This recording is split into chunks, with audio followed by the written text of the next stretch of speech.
So basically, welcome.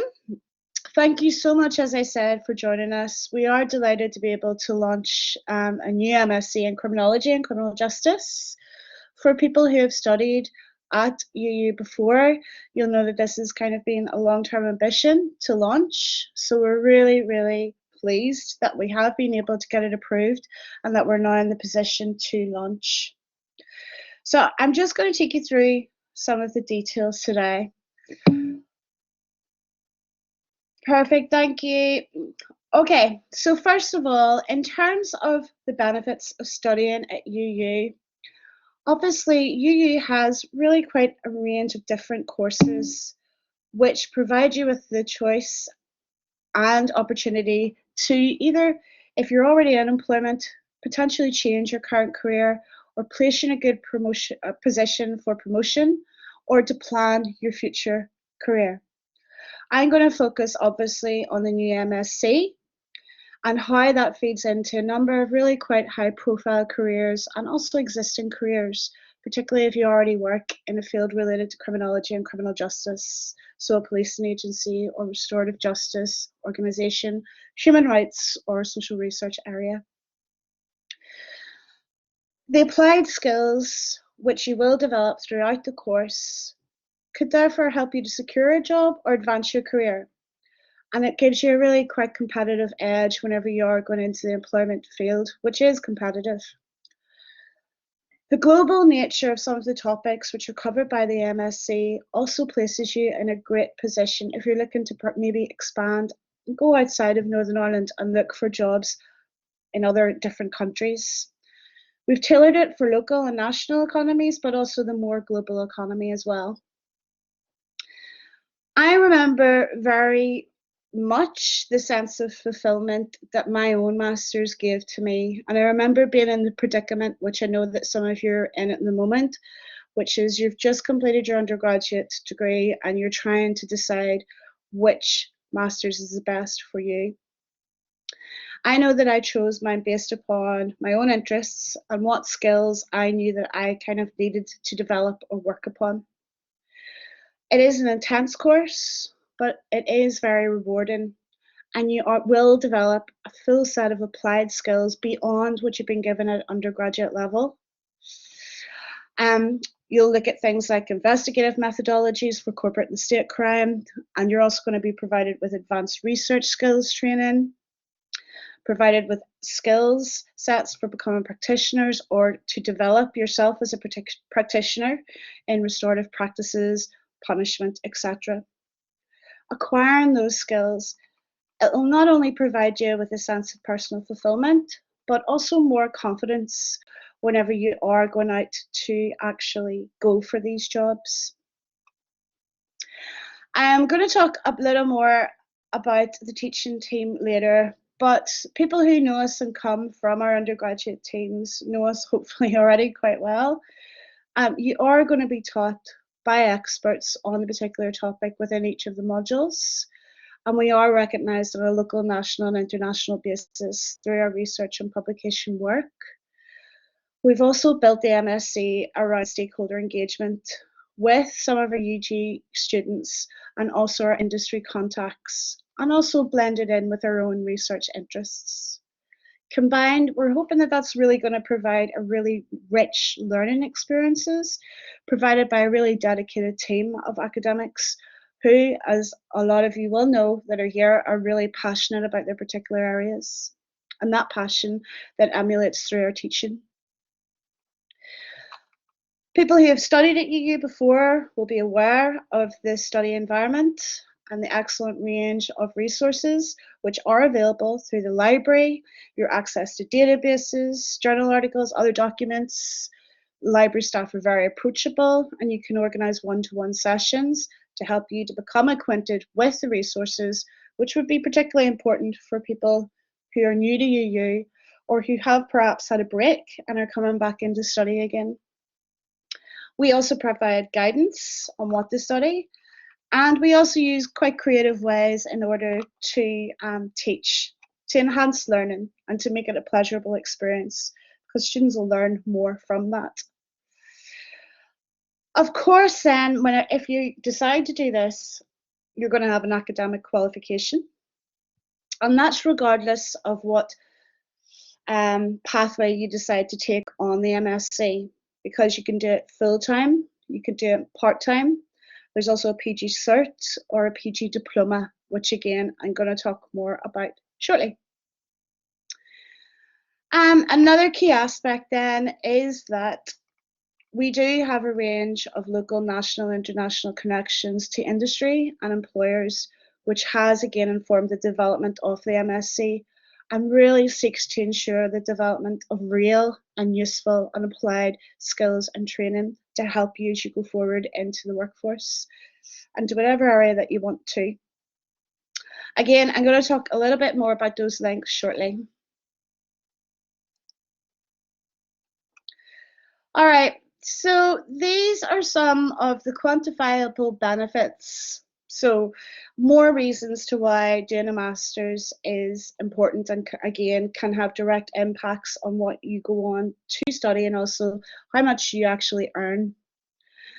And this data has been taken from the Graduate Labour Market, the Sutton Trust, and the HESA Destination of Leavers in Higher Education. So the extra average amount a postgraduate earns compared to having a graduate, so just an undergraduate degree, is £8,000 more. The extra average amount a master's graduate can expect to earn over a lifetime if you do a master's is 200, I can't even say it, 200,000,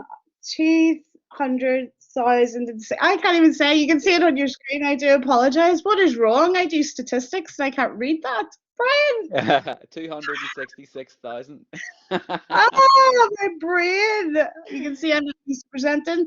Okay, and postgraduates also, thank you, Brian. Postgraduates also progress 20% faster than graduates in professional settings, and 90.7% of UK full-time leavers at postgraduate levels work in professional occupation, in comparison to 72.6% for undergrads.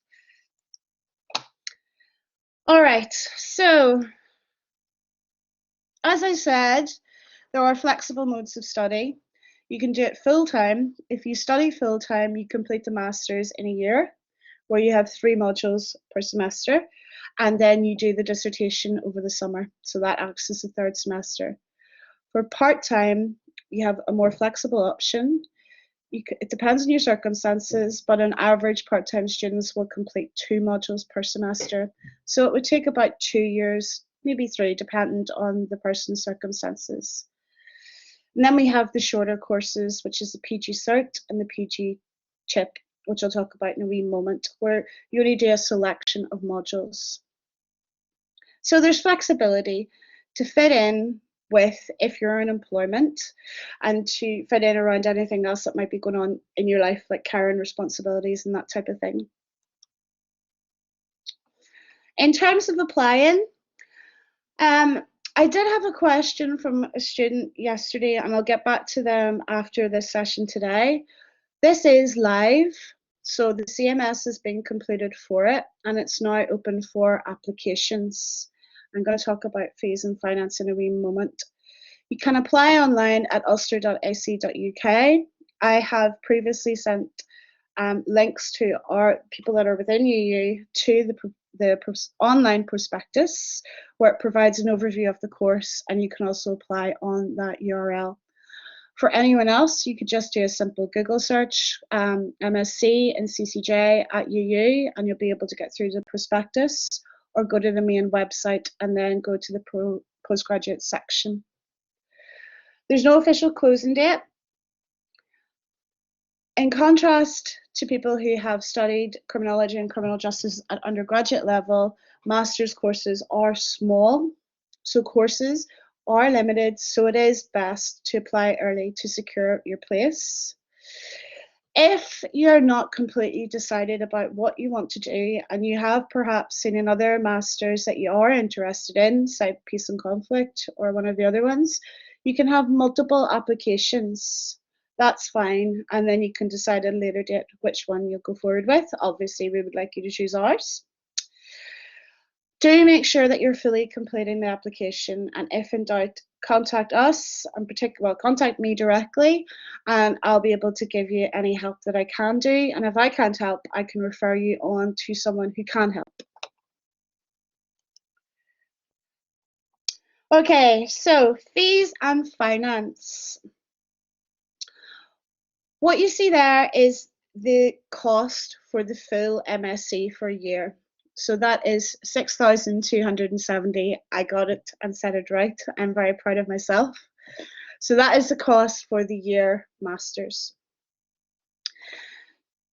What I would say is that to help with the cost of the studies, there are a number of flexible monthly payment options available, and you can discuss that with finance and with admissions, who will be more than happy to talk you through your options.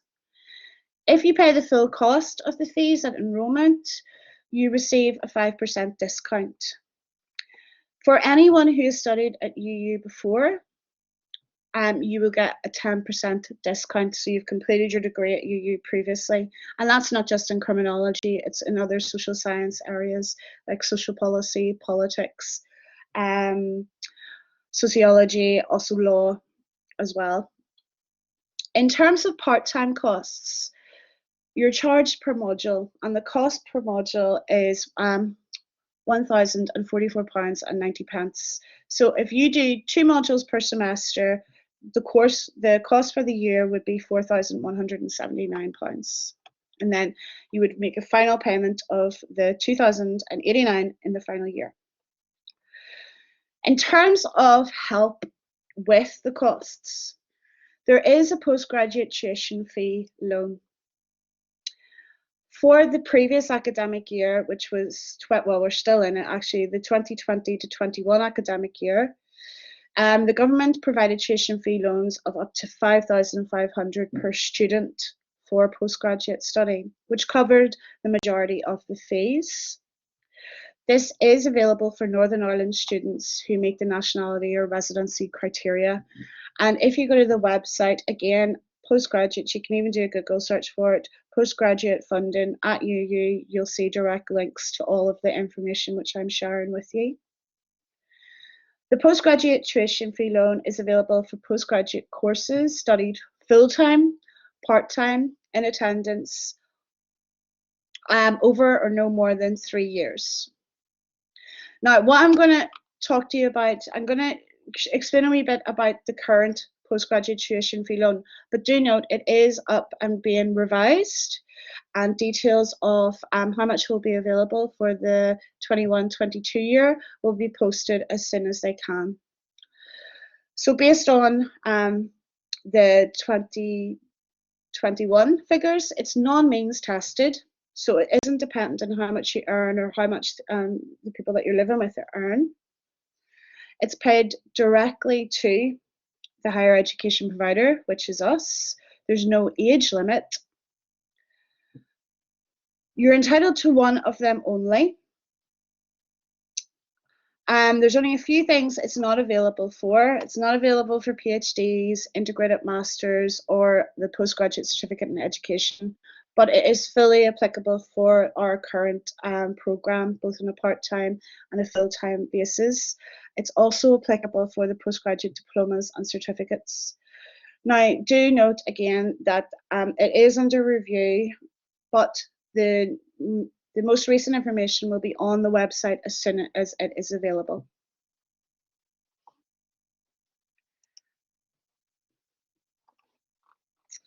Okay, so why study the MSc in Criminology and Criminal Justice at UU? We do have a strong reputation for quality student experience, and we consistently achieve over 90% student satisfaction in the National Student Survey. Past students of ours will know, and I know some of them are here today, that we are a dedicated team. We are dedicated to teaching and to helping our students as much as possible. Because of the small class sizes of the masters, our ability to be able to provide you with that attention and care is exemplified. Smaller numbers, and you'll still get that dedicated support that people who have been here before are used to, and for new people coming in as well. We're also ranked 12th in the UK's Research Excellence Framework. Now, what that refers to is our publications and our output. Every university in the UK participates in the Research Excellence Framework, and we've consistently got a really good place. 12th overall throughout all the universities for criminology is excellent and is reflective of the quality of our research and our writing as well. We are research-led teaching that's reflected in an undergraduate provision, and it's also really reflected in the MSc provision as well, where we've taken our own research interests and in coordination and in consultation with students, industry, employers, it's helped to design and think about the areas that we focus on for delivering the MSc. So we have expertise in various areas: victims and restorative justice, state and corporate crime, cybercrime, punishment, desistance, and my own drugs. We are a dedicated team of academics, and we are firmly committed to critical criminology and questioning power and questioning abuses of power and questioning infringements of civil liberties. We're all about evidence-based policy and practice and really investing in our students' personal, professional, and academic development. So the MSc has been designed in response to really growing industry demand for applied knowledge and practical understandings within key areas of criminology. So our program is going to provide you with really industry-leading knowledge and essential skills through an advanced program of criminological study, which details theory, but also the applications of theory to real-life scenarios and thinking about the most appropriate evidence-based policy responses to those issues. So it's all about developing critical thinking and developing further research skills and providing you with quite specialised skills as well, particularly in terms of those investigative methodologies and open source technology as well.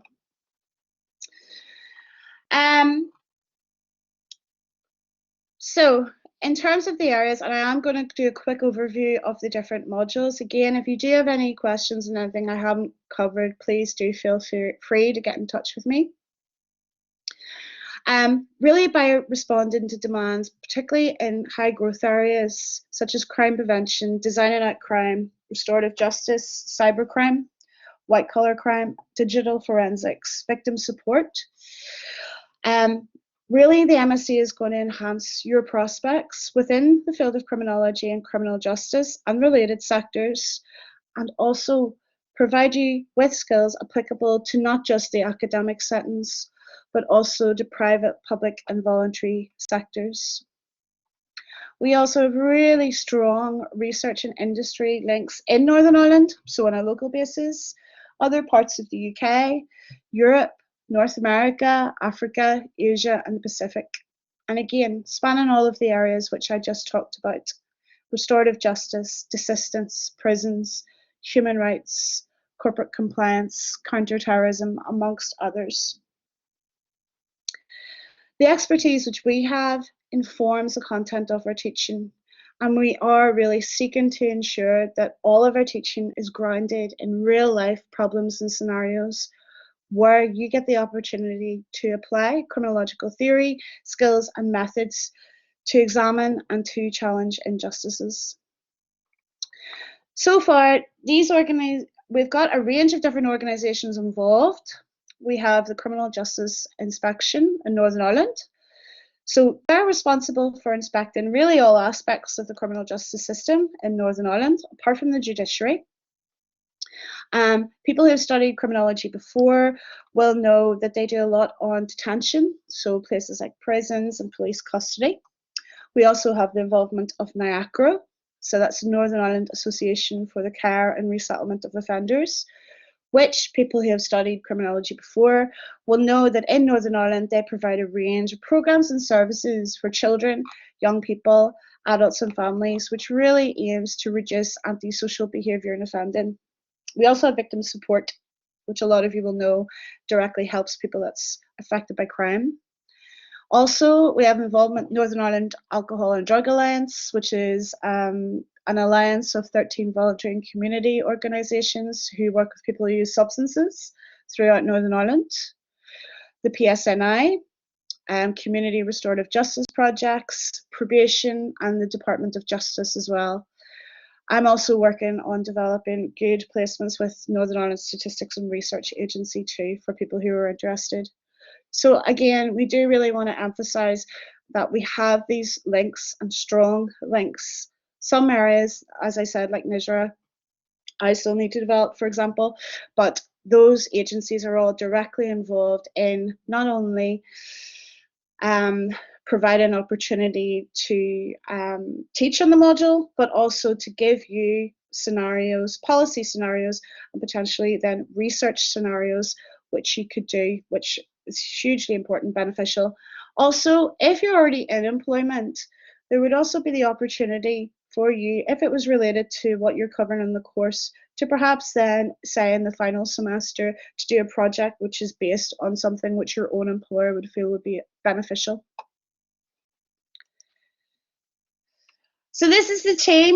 I think that most people who are here know us, but right, for people who don't know us, the first very youthful picture from about 10 years ago, or maybe actually 12 years ago, is me. So I'm the course director.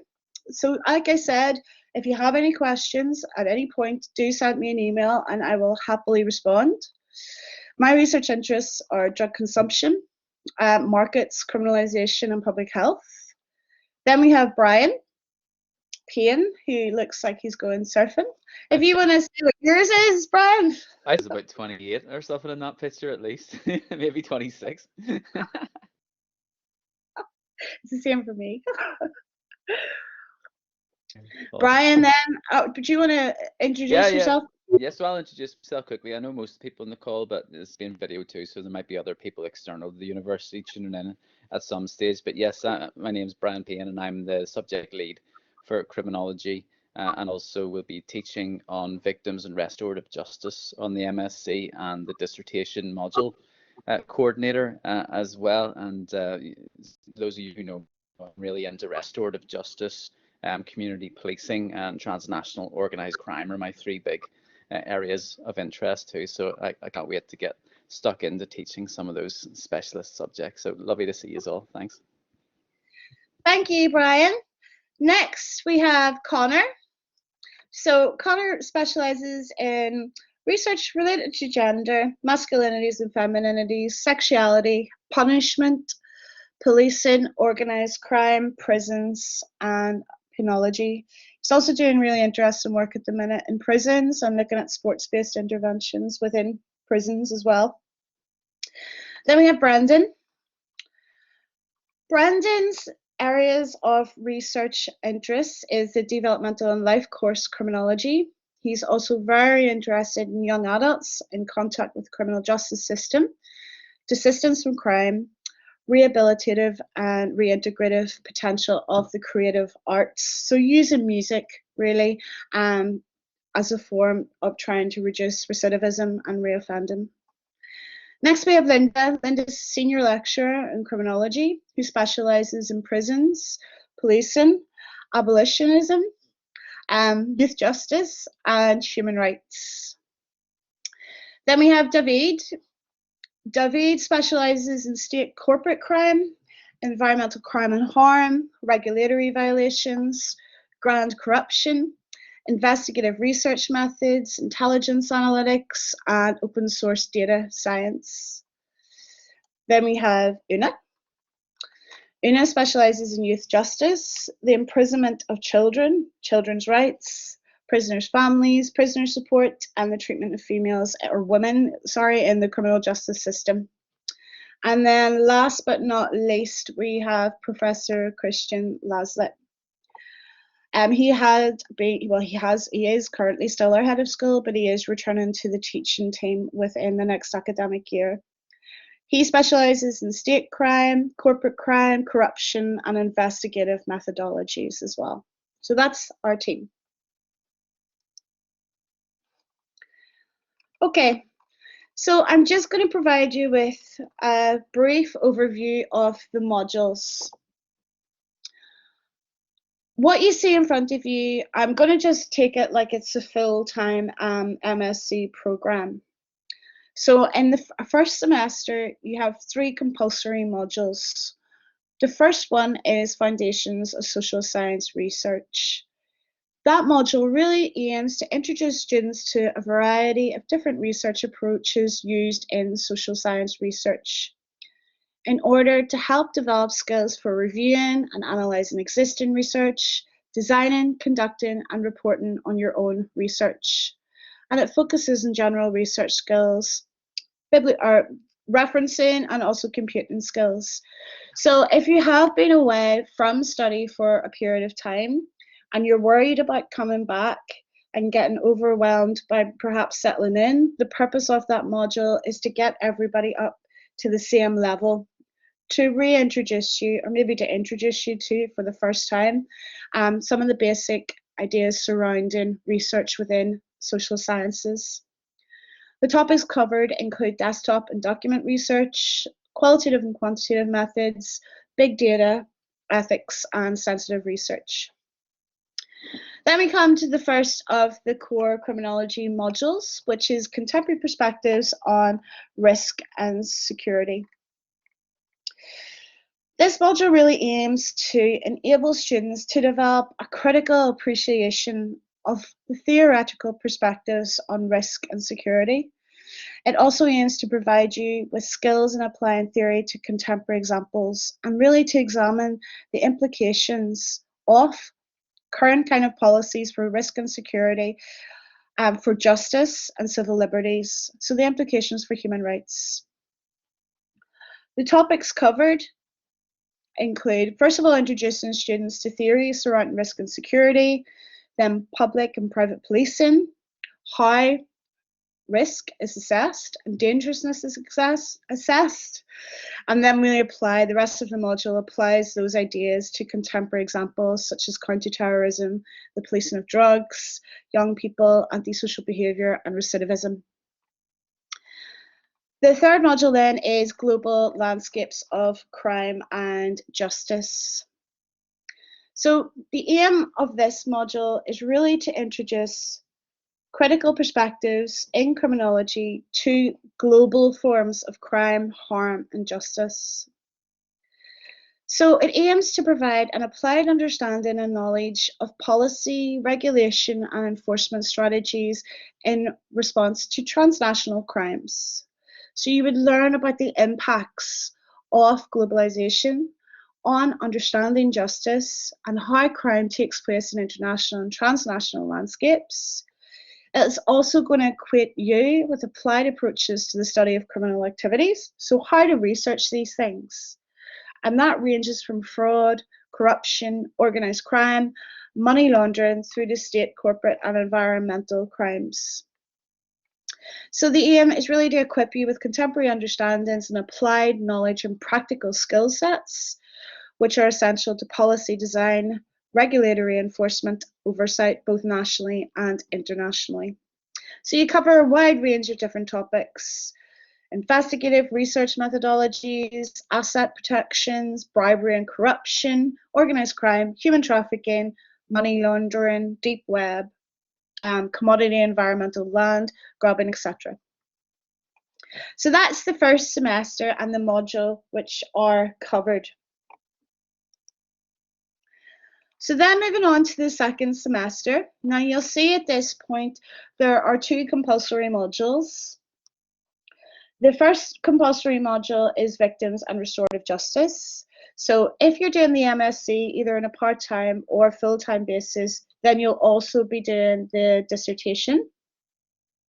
And the dissertation is completed over the summer semester.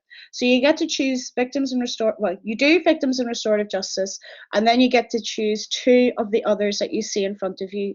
So Critical Perspectives on Punishment, Social Action for Peace and Justice, Qualitative Research Methods, and Survey and Quantitative Methods. Brian, as you're here, do you want to explain a wee bit about Victims and Restorative Justice? Yeah, I had my microphone on and all poised there to cut in, Julie. Thanks very much for that. A lot of the guys on this call will know plenty about restorative justice as well, and haven't studied at various levels as you went through the degree. But this is, a very cool place to study restorative justice. If you were wanting to base yourself somewhere to learn more about restorative justice, then this jurisdiction is probably the best place in the world in many ways because of all the interesting things that have happened here in the past, and the fact that we have such well-formed both community and statutory restorative justice systems here. But there's also a lot of critical arguments to be had with respect to the structures of RJ here, and the involvement of communities, the involvement of victims in particular, things like that. And that's all coming to the head at the minute with a major public consultation into the future of restorative justice here, particularly restorative justice for adults as well. So this module is going to be really heavily based amongst those debates. There's also a massive parliamentary debate going on in England at this point in time, and a big one down south as well. So we'll be talking about some of those international and national perspectives as well. But basically the things that are up for question are, if we're going to expand the use of justice in our criminal justice system, particularly for adults. At the minute, it's used for young people. It's legislated so that in every case involving a young person, a restorative disposal should be considered.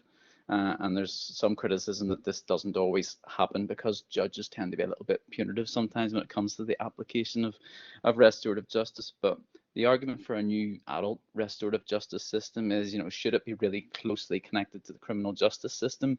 Should it be something that's administered by criminal justice professionals, or do we need something that's more community based, something that perhaps has greater involvement of some of the community actors that are there, but also empowering a whole new cohort of community organizations to get involved in the application of restorative justice? So lots there, but it's about victims and it's about offenders and it's about communities, and we look really critically at that while thinking as well about the applied elements of restorative practice and how it actually works in the real world. Once we've looked at the slightly more sort of dry theory that sometimes isn't very applicable to some of the big challenges we have in our local communities, like paramilitary punishment violence and all sorts of things. So you can see that I'm pretty excited about this module, and it'll be a really interesting 12 weeks. Thanks, Jules. Thank you. Okay, so the next one then, anyone who has done a degree probably has experience of doing a dissertation, and again we do a dissertation on the MSc. I guess the difference is that you're going to have more advanced training, and also, like I said, what we are hoping is that we're going to have live research projects with some of those industry partners and stakeholders which we discussed earlier. Also, if you're already in employment, as I said earlier, there's the opportunity to try and tailor your dissertation towards an area which is relevant to your employer, as long as it's related to criminology and criminal justice and some of the content that's been covered. After that, then we have critical perspectives on punishment. And this really aims to introduce students to the theories, concepts, debates, and justifications, rationales for different forms of punishment, discipline, and control. But also, not just, as Brian was saying, for any of these modules getting really heavy in theory, but making sure that you understand the theories before then applying those theories to concrete, real examples as well. Topics covered then is principles of punishment, imprisonment, the police and punishment, restorative practice and young people's rights, desistance, also covering more contemporary issues like welfare and how welfare is becoming increasingly criminalised, and also areas in relation to immigration, prison abolition, policing, and then finally looking at abolishing crime and criminalisation altogether and the alternative approaches. A very critical theory module, but also very much using that theory to be applied to real life scenarios and practices and contemporary examples, again with input from industry and stakeholders. The next module then is social action for peace and justice. That is a community development module, but it's also a very interesting module which could appeal to some of the students on our pathway, the MSc pathway. in that it really looks at and explores themes that are common across all social sciences, aimed at tackling societal issues like poverty, inequality, discrimination, and conflict, and really teaching students about co-production, what is co-production, and how it can be used within your own practice to really enable transformation.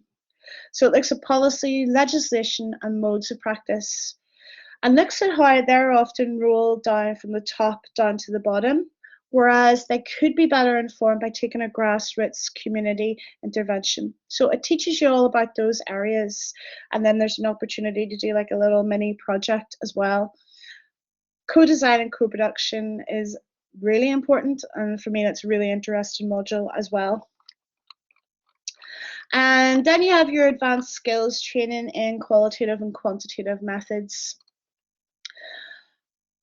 Most of you will have covered qualitative research methods as part of your undergraduate degree. We go into it in a little bit more depth in the MSc, paying really close attention to issues such as ethics, access, and accountability, looking at different qualitative approaches and how they're applied, really thinking about research with vulnerable groups, and therefore the implications for getting through ethics and for your research design. So you'll be introduced, and some of you reintroduced, to qualitative research perspectives and methods. You'll become really skilled in qualitative research design and data collection, and you're also going to get the opportunity to use the computer-aided qualitative data analysis program, then Vivo, and then you'll be required to demonstrate your competency as part of your assessment. So really useful skills. And then the final module, which is surveying quantitative research methods, which is my module. So really it takes you through from an introduction to survey research, which I know our own undergraduate students know from their research methods training, but it's going to take you beyond that and really give you great practical, useful skills in regards to quantitative data analysis using SPSS. So we go through quite a number of procedures, and then you demonstrate your competency by completing each of those procedures. It's a really, really useful course. Both of the skills courses are really useful if you go on to any social science research jobs within or outside criminology. So that's our program. Again, if you do have any questions after this, I will try to answer as much as I can. So please do fire away and send me an email if you would like to.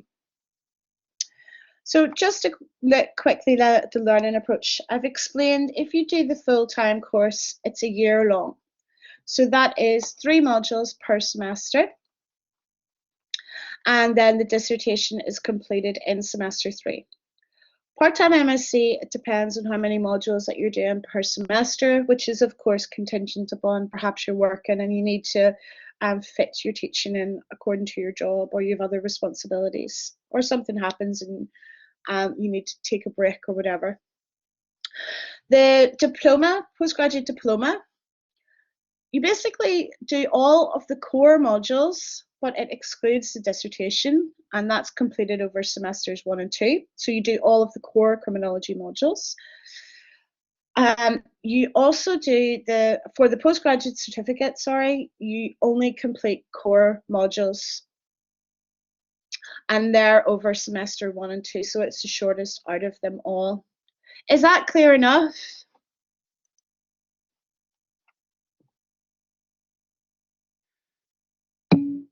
Perfect. Thank you, Erin.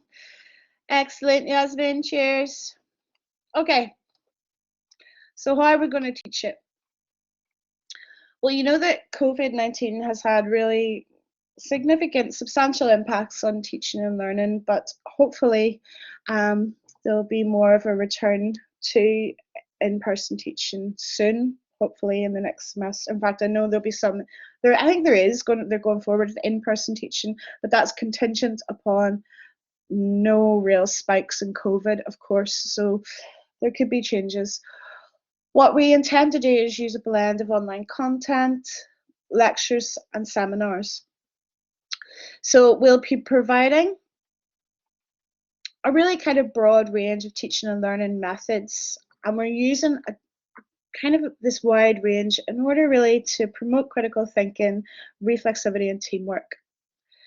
So there'll be lectures, seminars, supervised group work sessions, presentations, workshops with expert practitioners in each of the different areas covered in the MSc, case study work, online learning, and directed readings.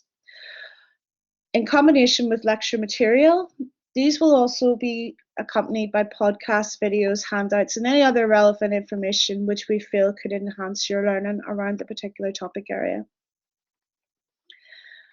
Class-based activities, which I'm really looking forward to actually doing again.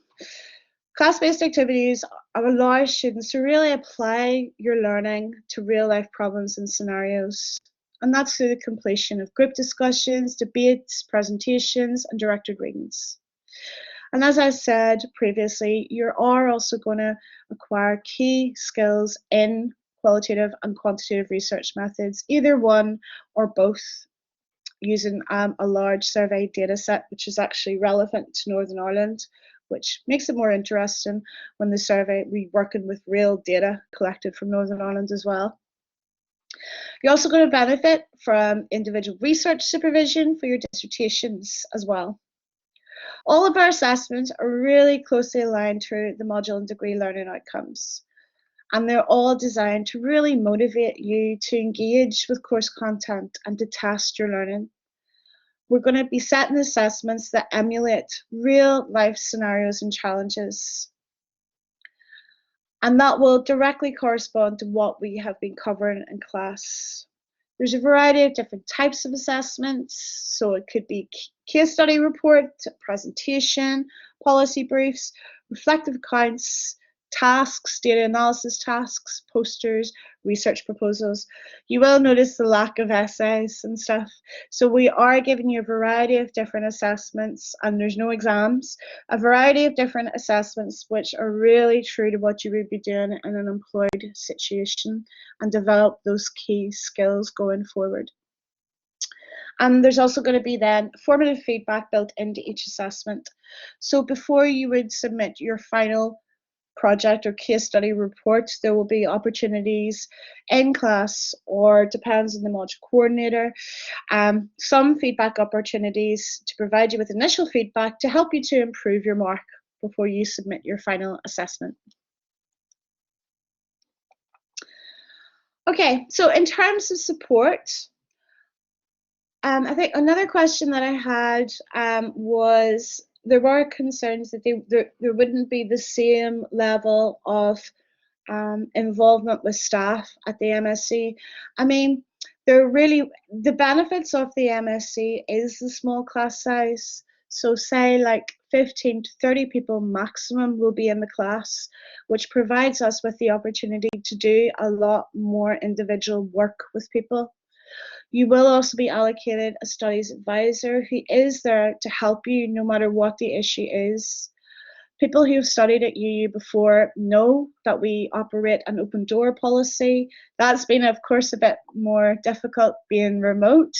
But again, even if we are remote, it's really easy to get in touch with us. And we do get back to people as quickly as possible. If we are on campus, you're free at any point to call in to see us or to email and set up an appointment. So please be assured that that one-to-one mentoring and support will be there. Definitely will be there. We use a variety of different online resources, which people who have studied at Ulster before know now. The likes of Collaborate.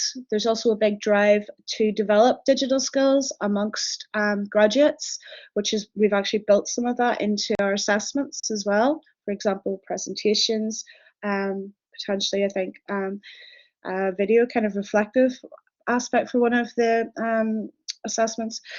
So we've developed those, and for anyone who isn't actually used to online resources, there are an excellent range of training and videos, and also people that you can book one-to-one sessions with who can go through any of the resources which you have any problem with. We have our library, which I've talked about before. We're also going to factor in career sessions. Also remember, practitioners features a huge part of the MSc, so we're also going to have those career sessions with practitioners, but do note they're going to be inputting directly into the content of the course and also assessments too. And we have a wide range of student support services, which you can all check out the details of on the website. So for any issues at all, student support services are there, then you've got the student union, etc. I'm just getting conscious of time. All right, so I'm not going to go through all of these, but these are some of the careers which completing the MSc in criminology and criminal justice could open up in for you. And again, you might be in the position where you're already in employment and you're maybe thinking of changing to a different role in a different organisation. This course can help. If you're already in employment within a field related to criminology or social justice issues, human rights, advocacy work, this course can provide you with additional skills and applied knowledge which could help you to then progress on in promotion. For people who are just completed their undergraduate degree, again, this is going to put you in a better place in the market whenever you complete it, and given the advanced skills that you will learn throughout the course. All right, so just some, I don't know, handling some information about the Belfast campus, first of all.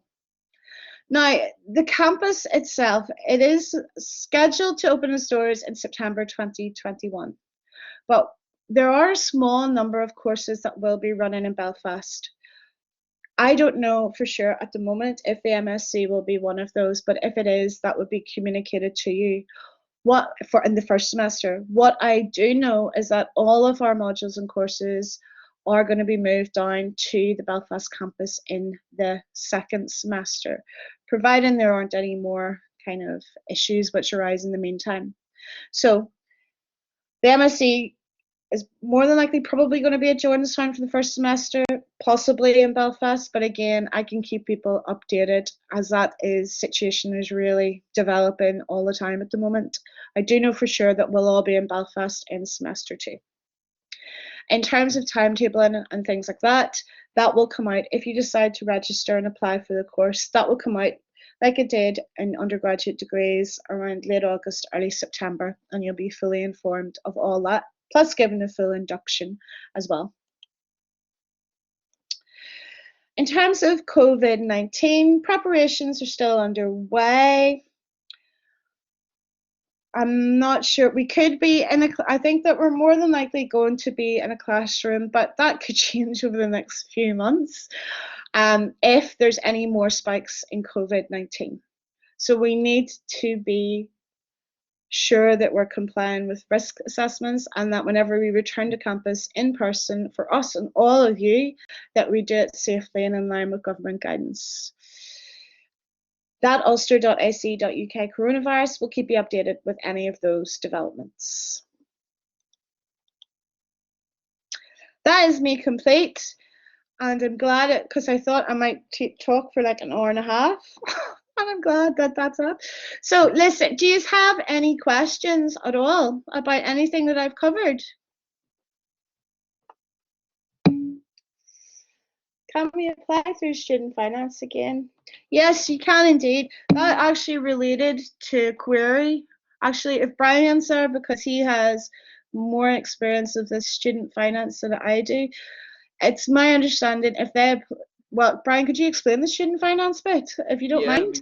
I mean, so student finance and I are lovely people to talk to at the first instance, and a lot of the time with students, rather than trying to wade through their website and everything else, I just ask students to give them a quick ring. They have a big sort of offices up in the near the north coast, up that way, and they always answer the phone really quickly and will collect your details and basically tell you what your situation might be with student finance and everything else. But as far as I'm concerned with the MSc, it's just as Julie told you earlier on in the talk that there is a student loan available for people who want to go on the MSc in order to support them with fees, and it will cover about 90% of your fees. And last year, MSc students who collected the loan just had to pay about 700 and something pounds in terms of their fees. And my wife was actually one of those people. And so we had to stump up 700 quid. The rest was covered through student finance, which was brilliant, from that point of view. So it is under review, and it might be tweaked a bit for next year. But I think in terms of the government and in terms of student support more broadly, they're looking to broaden access to Yeah. university. They're to encourage people to get into postgrad study more. So hopefully it might be made even more attractive from that Yeah. point of view. I mean, just to follow up in that, what they are going to try and push for is like a maintenance part as well, because at the minute there's only fees coverage. So I know that those negotiations are what is happening presently. So as well as getting your fees paid, they're trying to ensure that postgrads also have maintenance to help you, with your other costs. But like I said, that's under development, and at present it's a tuition fees. But fingers crossed, as Brian said, that there'll be no more developments on that front, and that you'll be in a position to also get help with other costs too. No worries. Any other questions? Who else should we be used for referees when applying? Well, you can use any of the references. Brian, I don't think that I can't provide a reference for people if can I provide them because I'm course director, or does it even matter? I don't think it really matters, Julie, but I mean, people can ask me for a reference. I'd be happy to provide one for them as well as subject leader. Yep. And similarly for Linda Moore, always writes lots of references each year as well, particularly those who were coming from the part-time course. So don't worry about that. We'll be able to sort you out with a reference. Yeah, any of your lectures can do it. That was just one question I wanted to ask Brian because I wasn't sure if I could because of that. But yeah, you'll definitely be able to get a reference, Helen, 100%. No worries. I think, yeah, anybody else who's maybe coming from a different institution or something like that, it's usually just your course director or maybe your dissertation supervisor or somebody like that would be the natural person to ask. Mm-hmm. Any other questions?